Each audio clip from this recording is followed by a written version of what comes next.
Second half of the season tonight, week 6, and that's good for us. Yep. Rob Lee Hockey, Joe Emer, because I think we're a second half team. Speak for yourself, Rob. I've been known to crumble under the pressure. Okay.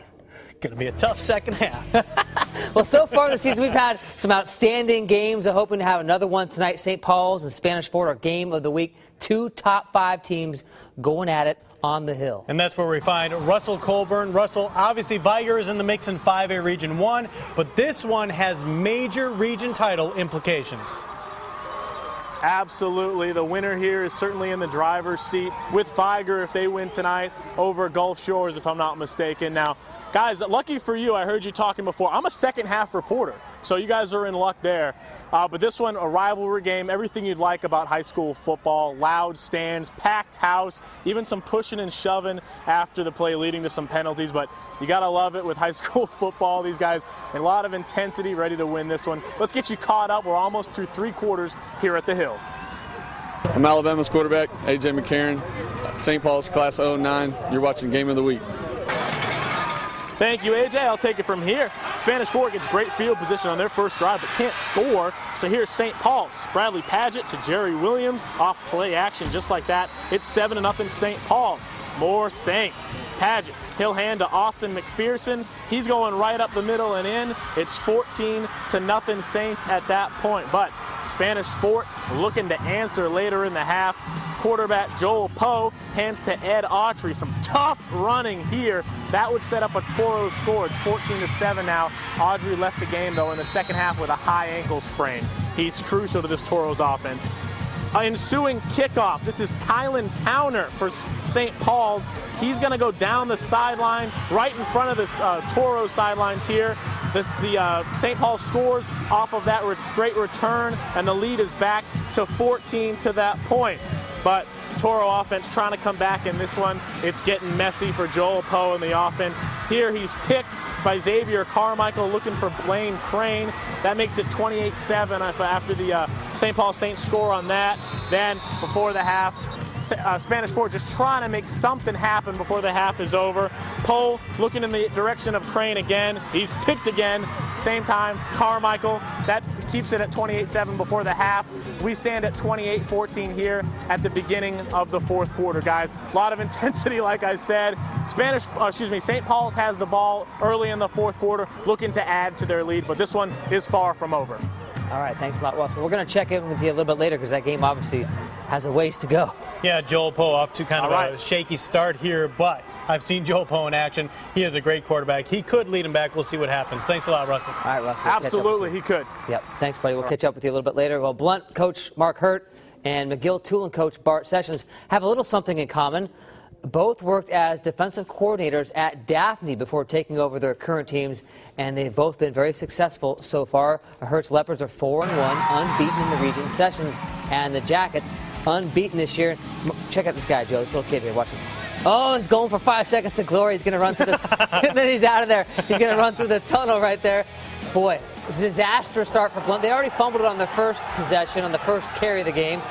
Then in the second possession, block punt. McGill's got it inside the 5. It didn't take Jason Smith long to get Ramirez Smith here for the 3-yard touchdown. 7-0 McGill. Then the ensuing kickoff, they fumble that. That's on the ground. Second fumble of the game. They turn it over. McGill gets the ball. Smith here will just keep it this time. He's going to run it in for a 14-0 McGill-Toolen lead. Still in the first quarter. Then Smith here rolling out, hits Alex Bromold, 21-0, still in the first quarter. That was a 7-yard score. Then after another punt led to another touchdown, Smith to Ito Smith, and Smith does the rest. It's 35-0, and we're midway through the second quarter, and it was over at that point, folks. Blowout city. McGill-Toolen takes out Blount, 48-14. Now, no Quintarius Toppings, Blount's quarterback, did not play in this game. He's been dealing with an ankle injury the last few weeks, so he did not play, and clearly that had a major effect on this one.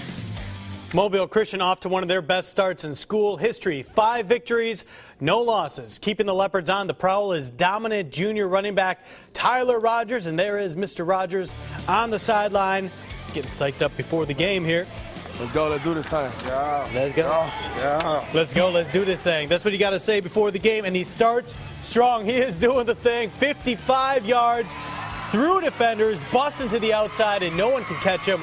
right into the end zone, 7-zip Leopards. However, Choctaw County, Javante Jackson, he fires right back, and they go for the 2-point conversion after this to take the lead 8-7. Leopards trying to come back.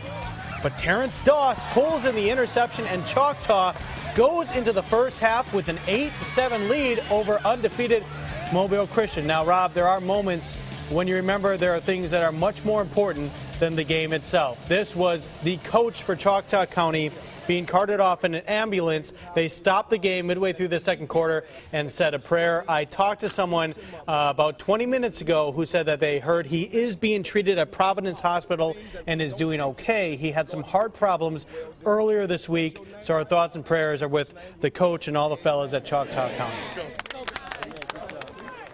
Taking a look at the score now.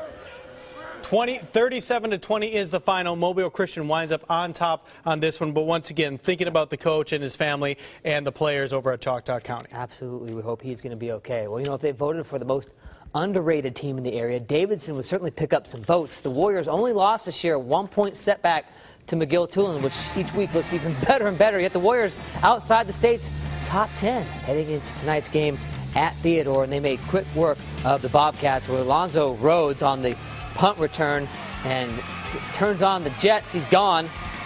13-0 Warriors, and they weren't done. Cam Jackson to Rhodes again, way out in front of the defense. He'll walk in for the score. 20-0 Davidson, and then Jaquel Craig on the ground. He's going to pound it in from about 5 yards, makes it 27-0. It was 41-0 at the half. They put on the brakes at that point. Warriors roll on the road, 41-0.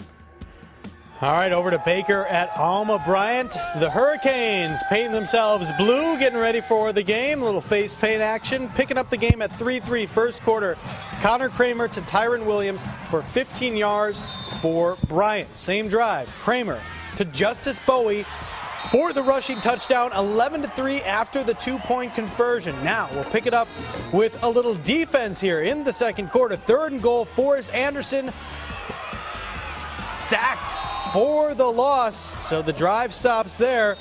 In the last play of the half, Lathan Zimmerman good for the 3-point field goal, so it was 11-6 Bryant at the half, but Baker comes back to win it 21-11, shutting out the Hurricanes in the second half. How about the Hornets? 5-1. All right, MGM and Murphy. This was Thursday night at Ladd. Murphy's going to play Baker next week, and Murphy off to a slow start.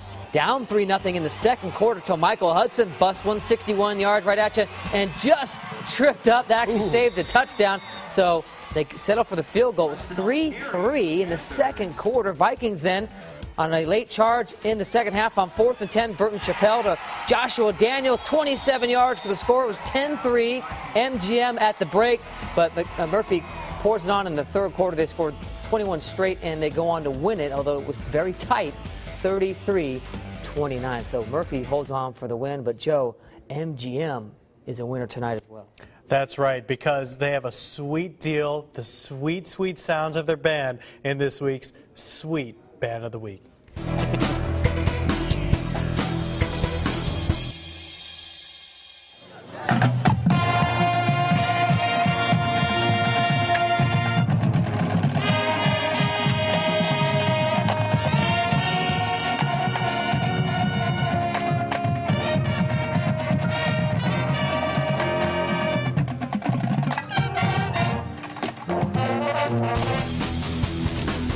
Still to come on 1st and 10. Fairhope tries to continue its winning ways, and Viger down by the beach trying to stay unbeaten in region play. Highlights next.